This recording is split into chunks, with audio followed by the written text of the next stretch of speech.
Visas की क्या requirement है, किन किन जोन से हम लोग लगवा सकते हैं। हमारे पाकिस्तानी नेशनल्स के डॉक्यूमेंट ना ही एचईसी से टेस्ट होते हैं, ना ही मुफा से टेस्ट होते हैं, ना ही यूएई कॉन्सुलेट से टेस्ट होते हैं। आज के टाइम में पाकिस्तानियों के लिए यूएई का वीजा प्रोसेस बहुत मुश्किल हो रहा है। और उसमें अगर आप एप्लीकेशंस में उन एप्लीकेंट्स की एज देखोगे ना, तो एज उसकी 20 से लेकर 25 तक है। कोई भी इमिग्रेशन ऑफिसर अपनी मर्जी से या अपनी अना पे वो उसको ना ही एक्सेप्ट कर सकता है, ना ही रिजेक्ट कर सकता है। एक एप्लीकेशन पॉलिसी पे आती है, वो एक्सेप्ट होती है, जो पॉलिसी पे नहीं आती वो रिजेक्ट हो जाती है। Like Exactly. ये यूएई रेगुलेशन के खिलाफ नहीं हो जाता कि आप विजिट वीजा पे आए देन कंपनी की तरफ मूव करें, ये सारी चीजें। एजेंसीज यहाँ पर ये भी कमिट कर रही हैं कि आप होम कंट्री बैठे रहें, ठीक है, आपका सारा काम हो जाएगा। हाउ इज दिस पॉसिबल कि आपकी एमिरेट्स आईडी के लिए मेडिकल ही नहीं होना आपका वहाँ पर, जिसमें यही क्लैरिटी नहीं है, ये है क्या।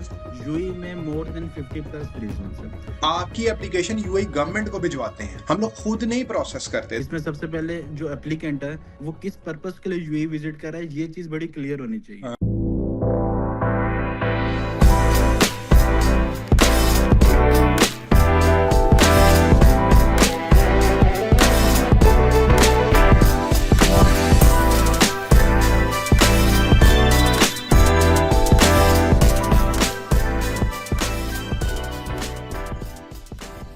अस्सलाम वालेकुम everyone, I hope you all are doing great. हमारी एक छोटी सी 20 मिनट की पॉडकास्ट है जिसके अंदर हम लोग डिस्कस करेंगे पाकिस्तान में जितने भी बिजनेस ओनर्स हैं, जितनी भी पाकिस्तान में बिजनेस की इंडस्ट्रीज हैं, उनको दुबई में बिजनेस लाइसेंस किस तरीके से मिल सकता है। अभी हम लोगों को जीम फाइनेंस को एज एजेंसी क्या क्या इश्यूज फेस करने पड़ रहे हैं, प्लस वीजास की क्या रिक्वायरमेंट है, किन किन जोन से हम लोग लगवा सकते हैं, मेनलैंड फ्री जोन, उसकी रेशियो क्या है, कॉस्टिंग के हवाले से ईच एंड एवरीथिंग।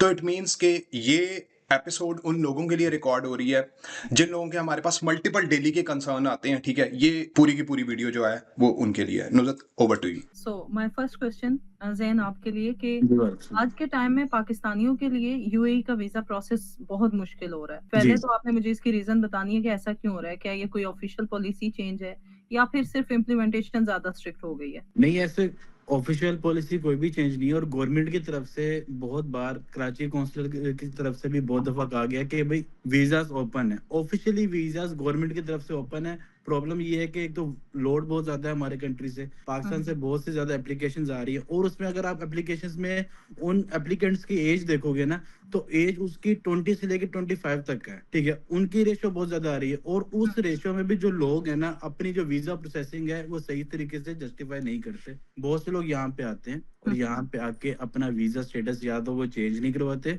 अगर वो चेंज नहीं करवाते तो वो ओवरस्टे हो जाते हैं। उसमें बहुत सी और अनकंडीशनल चीजें हैं कि उनके पास डॉक्यूमेंटेशन पूरी नहीं होती। एक तो डॉक्यूमेंटेशन पूरी नहीं, देखो हम लोग स्टिल सोच रहे हैं उस हिसाब से जो हम लोग पास्ट में सोचते रहे हैं, जो पास्ट में इजी हमारे लिए था प्रोसेस वीजे का यूएई के लिए, आज वो वैसा नहीं है। बट स्टिल जो लोग पाकिस्तान से ट्रेवल करके आ रहे हैं वो ये सोच के आ रहे हैं कि भाई मेरे लिए सारा कुछ इजी है, मेरी डॉक्यूमेंटेशन, अगर मेरे पास एजुकेशन पूरी नहीं है, अगर मेरे पास अपनी पर्सनल डॉक्यूमेंटेशन पूरी नहीं है, तो मेरा तब भी वीजा प्रोसेस हो जाएगा, तब भी मैं बिजनेस स्टार्ट कर सकता हूँ, तब भी मुझे एम्प्लॉयमेंट वीजा मिल सकता है, तब भी सारा कुछ मिल सकता है। अब बात आती है विजिट वीजे पे। विजिट वीजे पे सिंगल पर्सन को जिनकी एज 20 से लेके 35-40 तक है, उनको प्रॉब्लम्स फेस करने को मिल रही है। वो लोग जो पहले से कभी सिंगल टाइम उन्होंने एंट्री ली हुई है यूएई में, उनका यूएडी क्रिएट हुआ है, उनके वीजा प्रोसेस हो रहे हैं, उनकी अप्रूवल भी आ रही है। बट जो लोग फ्रेश आ रहे हैं उनको बहुत ज्यादा प्रॉब्लम फेस करने को मिल रही है।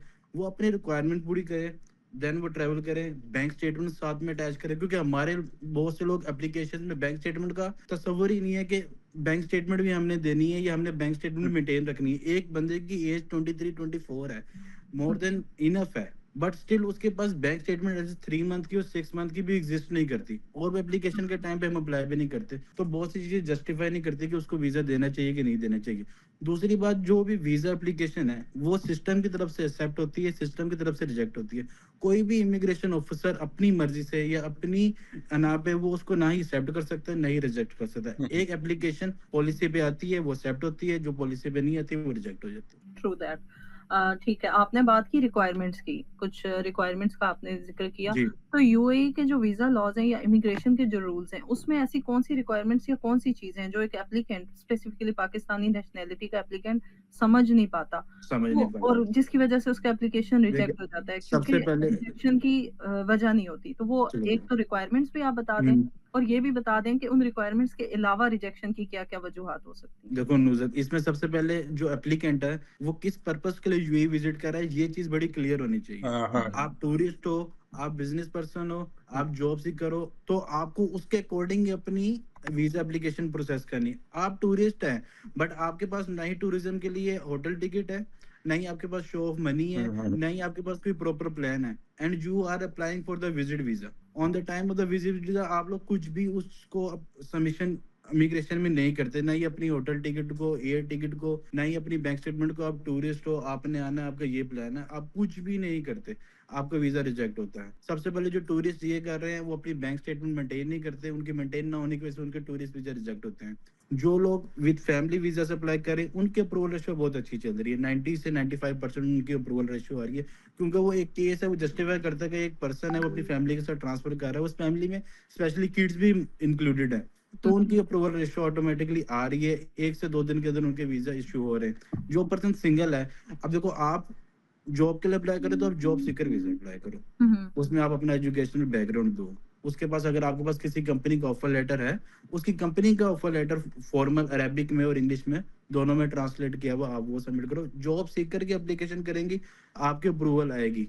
अगर आप बिजनेस के लिए आ रहे हो तो आपके पास शो ऑफ मनी एटलीस्ट होना चाहिए कि आप एटलीस्ट आप बिजनेसमैन हो, आपकी कंपनी पाकिस्तान में भी तो होनी चाहिए। पाकिस्तान में मोस्ट इजी है कि आप अपनी कंपनी रजिस्टर करो, आप अपनी कंपनी है, आपका बिजनेस प्रोफाइल है, डेफिनेटली अगर आप हो, आपका बिजनेस पाकिस्तान में, तो आपकी कंपनी की भी वर्थ होगी, आपकी कंपनी की भी बैंक स्टेटमेंट होगी। On the behalf of this जब आप यूएई आप विजिट वीजा पे आएंगे और अपनी कंपनी फॉर्मेशन भी करेंगे, तो नाउ डेज उसकी भी अलग से रिक्वायरमेंट है कि आपके पास अपनी पर्सनल बैंक स्टेटमेंट अपने होम कंट्री की होनी चाहिए, जिसकी बेस पे आपका ट्रेड लाइसेंस भी होगा, आपका एस्टेब्लिशमेंट कार्ड भी होगा और आपका इन्वेस्टर का वीजा भी उन बेसिस पे फॉल करेगा। सही है। अच्छा, इसके अंदर ना बेसिकली ये है ना कि कुछ लोग ऐसे समझते हैं कि हम टूरिस्ट वीजे पे जाके जॉब अप्लाई करना शुरू करेंगे, लेट्स से, मतलब I am giving you example, वो एप्लीकेशन ही वहीं पर जो है ना कॉन्ट्रडिक्ट कर रही है आपस में, ठीक है। नंबर 2 ये है कि आप टूरिज्म पे जा रहे हो तो इसका मतलब है आप पैसे खर्चोगे, आप होटल में रहोगे, ठीक है, ये सारी चीजें तो पूरी करनी है। दूसरी चीज ये है कि यार एक बंदा 23 साल 24 साल उसकी उम्र है, कुछ तो बैंक स्टेटमेंट उसके पास है ही है ना, ठीक है, ये तो उस सेक्टर के अंदर हो गया। मतलब सोचने वाली चीजें, एक जनरल यूजीसी क्वेश्चंस आई है, ठीक है। दूसरी बात ये है कि जैसे फॉर एग्जांपल ये जो बिजनेस वाले उसके अंदर पाकिस्तान के अंदर तो उनकी कंपनीज होंगी ना, क्योंकि यहाँ पर तो ज्यादा टफ है। मतलब फॉर एग्जांपल इतने आपने कंपनी फॉर्मेशन के पैसे हैं, फिर आपके ऑफिसेज के हैं, फिर वीजाज, फिर एंड एवरीथिंग, फिर आपके रिकरिंग एक्सपेंसेस, ठीक है। आपके पास कुछ भी नहीं है तो फिर यहाँ पर एप्लीकेशन ऑब्वियसली कॉन्ट्रडिक्ट करेगी, ठीक है। देखिए यहाँ पे बिजनेस के लिए स्पेशली अभी हम वो लोग जो जॉब पे आ रहे हैं उन पे बात नहीं करते। अगर जो लोग बिजनेस पे आ रहे हैं वो एज कम्पेयर टू पास बहुत इजी था, वो अपना बिजनेस सेटअप करते थे, अपना वीजा प्रोसेस करवा लेते थे। अभी यहाँ पे बिजनेस सेटअप करने के लिए भी दुबई में आपको रिक्वायरमेंट है कि आपके पास बैंक स्टेटमेंट होनी चाहिए। आपसे वो प्रूफ मांगते हैं कि आपका प्रूफ ऑफ फंड्स मुझे हमें शो करवाएं कि आपने बिजनेस सेटअप करना है दुबई के अंदर, आपकी ये बिजनेस एक्टिविटी है, उस बिजनेस एक्टिविटी के अगेंस्ट आपके पास कौन सा कैपिटल है जो आप इन्वेस्ट करेंगे दुबई के अंदर, देन हम आपका बिजनेस सेटअप करते हैं, देन हम आपको आपका जो बिजनेस लाइसेंस है वो रिलीज करते हैं। अभी हम बाद में आपको बात करूं फ्री जोन की, अगर आप मेनलैंड में बात करते हैं तो आपको मेनलैंड में इनिशियल अगर आपकी प्रोफाइल लो है तो अब आप अपना ट्रेड लाइसेंस नहीं बना सकते दुबई में। इसी चीज को हम कंटिन्यू करेंगे। बहुत से लोगों का ये होता है ना कि वो विजिट वीजा पे आते हैं और उसके बाद वो कोशिश करते हैं कि यहाँ पे हम अपनी कंपनी बनाएं और फिर उसके बाद वो मतलब मार्केट को स्टडी करते हैं, फिर उसके बाद वो जाते हैं बिजनेस लाइसेंस की तरफ। तो इसमें मैं ये चीज पूछना चाहती हूँ कि क्योंकि बिजनेस यूएई ने तो बाकायदा वीजा की कैटेगरीज रखी हुई है कि विजिट वीजा अलग है, टूरिस्ट है, देन जॉब सीकर है, तो ये कैटेगरीज थोड़ा सा आप एक्सप्लेन कर दें, क्योंकि बहुत से लोग जब इस चीज को लेके चलते हैं तो क्या ये उस ये यूएई रेगुलेशन के खिलाफ नहीं हो जाता कि आप विजिट वीजा पे आए देन कंपनी की तरफ मूव करें, ये सारी चीज? अच्छा, यूएई एक ऐसा कंट्री है जो अलाउ करता है आपको कि अगर आप विजिट वीजा पे हैं आप अपना वीजा स्टेटस चेंज कर सकते हैं। अगर इस कंट्री ने हमें अलाउ किया कि मीस